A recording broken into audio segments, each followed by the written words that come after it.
महेश्वर माँ अहिल्या की नगरी, उनके काल की राजधानी, हम सबका सौभाग्य है। उनके 300वें जन्म शताब्दी के अवसर पर हमने पूरे वर्ष, जैसे आपकी जानकारी है कि पहले दशहरे के अवसर पर भी शस्त्र पूजन का कार्यक्रम इसी महेश्वर और इंदौर में किया गया था। ये हमारी प्राचीन गौरवशाली अतीत की राज सत्ताओं के आदर्शों को पुनः नमन करने का ये उपक्रम है। उस भाव के आधार पर हमने आज कैबिनेट की है। मुझे इस बात की प्रसन्नता है कि हमारे मंत्रिमंडल के सभी माननीय मंत्रीगणों के साथ, माननीय उप मुख्यमंत्रीगणों के साथ, और हमने जो निर्णय किए हैं वो भी माँ अहिल्या के उस शासनकाल को स्मृति में रखते हुए आज का दिन ऐतिहासिक बनाने का प्रयास किया गया है।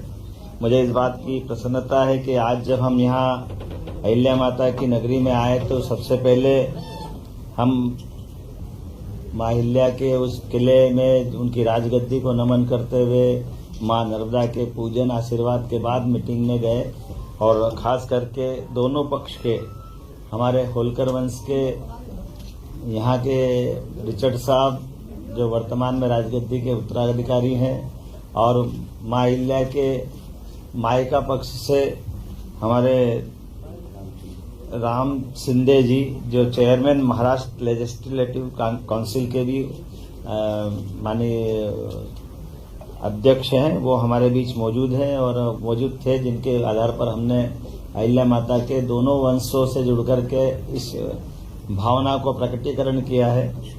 कुछ निर्णय आज हमने और अहिल्या माता को दृष्टिगत रखते हुए किए हैं। एक तो खास करके हमारी अपनी सामाजिक समरसता की भावना का जो अहिल्या माता का भाव रहा है, इसी आधार पर डॉक्टर भीमराव सामाजिक विज्ञान विश्वविद्यालय को 25 करोड़ राशि देकर के हमने हमारी जो अंबेडकर विश्वविद्यालय महू में है, इसका विधि संकाय को और अन्य आधारभूत संरचनाओं के लिए ये राशि देने की घोषणा की है, जिस आधार पर हमारा अंबेडकर विश्वविद्यालय और अच्छा हो। आपकी सबकी जानकारी में रहेगा, डॉक्टर भीमराव अंबेडकर की जन्मस्थली महू है, और हमारी सरकार भारतीय जनता पार्टी की पूर्ववर्ती सरकारों ने ही उस स्थान को एक तरह से तीर्थ स्थल के रूप में विकसित किया है। लेकिन उसके साथ साथ वहां के विश्वविद्यालय का भी अंबेडकर जी का चूंकि शिक्षा में बड़ा योगदान है, और आज हमने निर्णय किया कि लॉ में भी उनकी बड़ी भूमिका है, तो विधि संकाय के साथ उसको एक्सीलेंस, सेंटर ऑफ एक्सीलेंस के नाते से भी विकसित किया जाए, इस दिशा में हमने आज निर्णय किया है। कुछ निर्णय और भी किए हैं, जैसे एक निर्णय हमने किया है कि विशेष परिस्थितियों में माननीय मंत्रीगण भी ट्रांसफर कर सकेंगे। इस विषय को आज हमने कंप्लीट किया है।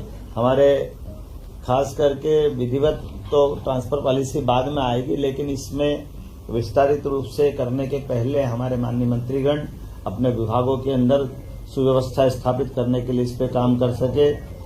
माँ अहिल्या की जब बात कर रहे हैं तो कल्याणी विवाह को भी प्रोत्साहन देने का निर्णय किया है। हमारी विधवा बहनें या परित्यक्ता बहनें अपना पुनर्जीवन एक विवाहित रूप में आगे निकाले, इसलिए मुख्यमंत्री कन्यादान योजना तो चलेगी, लेकिन खासकर हमारी सरकार इस दिशा में कल्याणी बहनों के जीवन को बेहतर बनाने की दिशा में पूरे प्रदेश में इस अभियान चला करके इसमें प्रति विवाह 2 लाख की धनराशि जो हमारी इस योजना का हिस्सा रहेगी, इस पे हम काफी काम करने वाले हैं। खासकर बीच में ऐसे निर्णय तो बहुत सारे हैं, जैसे हमने आज अपने 3 नए जिलों में हमने चिकित्सालय की बात की है, तो पीएम एयर टैक्सी का माध्यम से कल जो आर्गन डोनेशन का बड़ा प्रयोग हुआ है भोपाल में, जहां हमने एक ग्रीन कॉरिडोर बनाकर जबलपुर से एयर टैक्सियों का उपयोग करते हुए दोनों तरह से ब्रेन और हार्ट ट्रांसप्लांट करने में सफलता पाई है। ये बड़ा निर्णय है। मैं मान के चलता हूं कि हमारा चिकित्सा विभाग और ये जो शासन की योजनाओं के समेकित रूप से इसी प्रकार के प्रयास चलना चाहिए। आज एक और निर्णय हमारा किसानों से संबंधित हुआ है। हमारी लोकमाता के जमाने में भी उनने किसानों को कुएं से पानी लेकर के खेती को प्रोत्साहन देने के निर्णय किए थे और बगीचे लगाने के लिए प्रेरित किया है। हमारी सरकार ने भी निर्णय किया कि हमारे अपने किसान जो अस्थायी विद्युत पंप भी हम पे निर्भर रहते हैं, ऐसे लगभग 2 लाख किसानों को 3 हार्स पावर से लगा करके 7.5 हार्स पावर तक 10% की राशि वो देंगे तो उसको पूरा पंप हमारी तरफ से दिया जाएगा। एक तरह से बिजली फ्री हो जाएगी। ये बहुत बड़ा निर्णय है जिसके आधार पर किसानों को अपने लिए खुद के सोलर पंप के माध्यम से उनको बिजली की उपलब्धता उन पे आत्मनिर्भर बनाएगी। जो किसान या अन्नदाता ऊर्जादाता बने इस भाव के आधार पर आगे जाकर के हम अपने 30 लाख बाकी स्थायी कनेक्शन वाले हैं उनको भी पॉलिसी बना के आगे की समय डिक्लेयर करेंगे। लेकिन अभी अस्थायी पंप धारकों को ये बड़ी मदद देने का आज निर्णय किया है। मैं उम्मीद करता हूं इसी के साथ साथ जो एक बड़ा निर्णय हुआ है मंत्रिपरिषद के माननीय मंत्रीगणों के बीच में कि हमारे बीच में ये जो कल डॉक्टर भीमराव अंबेडकर सेतु की जो सौगात भोपाल में दी है, इसके बाद 180 करोड़ की लागत से एक नया सेतु और भोपाल के लिए मंजूर किया गया है, जिसके आधार पर भोपाल की जो खासकर अपने आवागमन के लिए यातायात की दृष्टि से वो बावड़िया भाऊ है ना, बावड़िया भाऊ क्या बोलते हैं, बावड़िया कला, ये हमारी श्रीमती कृष्णा गौड़ जी की विधानसभा के पास का हिस्सा है, लेकिन यातायात की दृष्टि से इसका बड़ा एक लाभ मिलेगा। तो कुल मिलाकर के जब ग्लोबल इन्वेस्टर समिट हम कर रहे हैं भोपाल में, तो भोपाल की होने वाली ग्लोबल इन्वेस्टर समिट का भी प्रेजेंटेशन पावर प्रेजेंटेशन के माध्यम से पूरा माननीय मंत्रीगणों के सामने सीएस और पीएस ने रखा है। जब हमारे प्रधानमंत्री 24 तारीख को पधार रहे हैं तो 24 और 25 के होने वाली ग्लोबल इन्वेस्टर समिट में वो कैसे सफल हो, सब विभागों का तालमेल कैसे हो, हमारा राज्य लाभान्वित कैसे हो, ऐसे अलग अलग प्रकार की और 25 से ज्यादा नीतियों को भी ला करके हमने आज कैबिनेट में 2 नीतियों से शुरुआत की। हर विभाग की सुगमता के साथ व्यापार व्यवसाय में बढ़ावा देने वाली और कुल मिलाकर के राज्य की अनुकूलता से बाकी लोग लाभान्वित कैसे हो और राज्य भी लाभ कैसे उठाए, इस दिशा में हमने बड़ा निर्णय किया है। आज ये गेमिंग से लेकर के एक और खास करके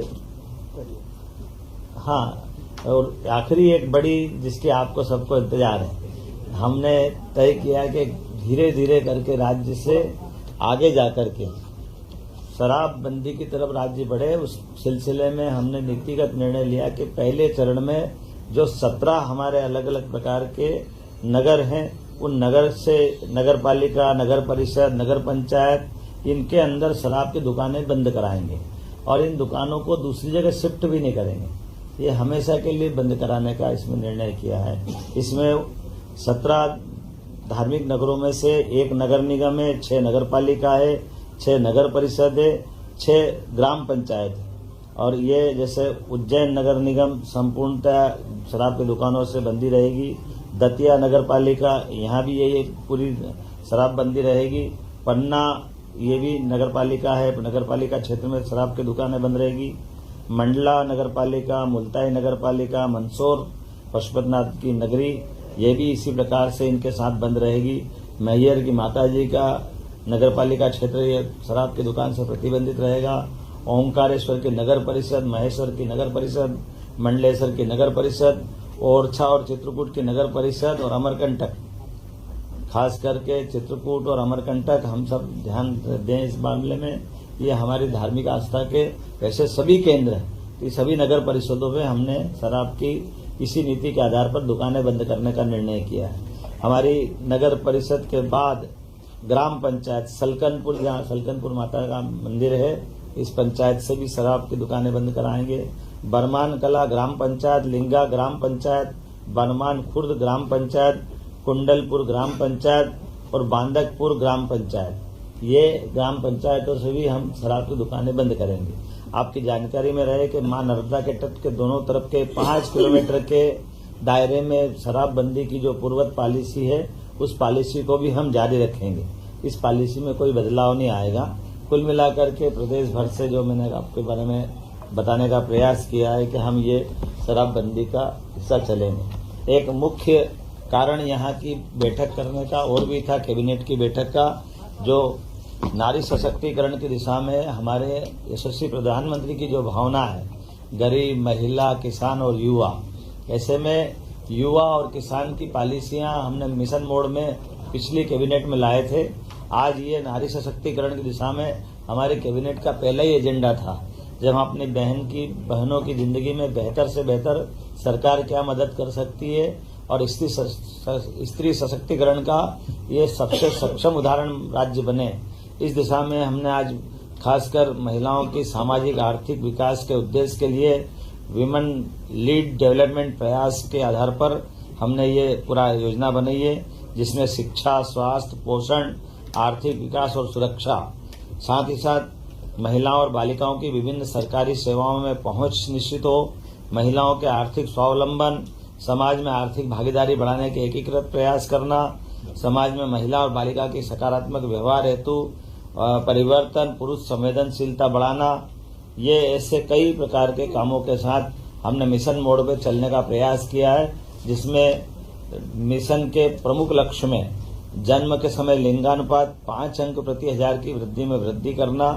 बालिकाओं की 10 और उससे अधिक वर्षों की स्कूली शिक्षा में 5% की वृद्धि करना, मातृ मृत्यु दर में 10 अंकों की कमी लाना, महिलाओं के विरुद्ध अपराध में 5 अंक की कमी लाना, बाल विवाह में 5% की कमी लाना, महिला श्रम भागीदारी 3% की कमी कराना लाना और मिशन के प्रमुख घटक में स्वास्थ्य और पोषण, शिक्षा और जीवन कौशल, आर्थिक स्वावलंबन, सुरक्षा और संरक्षण, संवाद से व्यवहार परिवर्तन इत्यादि कई प्रकार के ये मिशन मोड के प्रमुख घटक हैं। उम्मीद करेंगे नारी सशक्तिकरण की दिशा में यशस्वी प्रधानमंत्री श्रीमान नरेंद्र मोदी जी की भावना के अनुसार मध्य प्रदेश अपनी बहनों की जिंदगी को बेहतर करने के लिए योग्य भूमिका निभाएगा। ऐसे और कई सारे विषय हैं, लेकिन आज तो आनंद है इस बात का कि आज पुनः 300 साल पुरानी राजधानी चैतन्य हुई है। हमारी राजधानी का वो जो पुराना गौरव होलकर साम्राज्य का समय का आज वो हमको अपनी आंखों के सामने दिखाई दे रहा है। होलकर साम्राज्य का तो यद्यपि सांस्कृतिक क्षेत्र बहुत बड़ा था, लेकिन भौगोलिक क्षेत्र छोटा था, लेकिन आज पूरे प्रदेश को लेकर के सारे निर्णय हमने दूरगामी दृष्टि से यहाँ लिए हैं। तो माँ अहिल्या माता का भी और माँ नर्मदा का आशीर्वाद भी हमारे साथ है। इस गौरवशाली क्षण में आप सब साक्षी बने। मैं प्रदेशवासियों को, देशवासियों को बधाई देना चाहूंगा, जिनके माध्यम से पूरा काम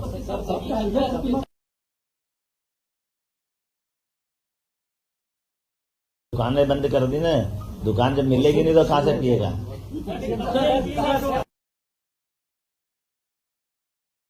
ये तो घोषित रूप से बोला हमने। आप प्रसाद ले जाओगे ना। देखो, परिसीमन आयोग हमारा काम कर रहा है। परिसीमन आयोग अपने भविष्य की दृष्टि से जिले, तहसील, संभाग और ग्राम पंचायत तक का विचार कर रहा है। तो वो परिसीमन आयोग की रिपोर्ट आने के बाद इस सब बारों में निर्णय होगा।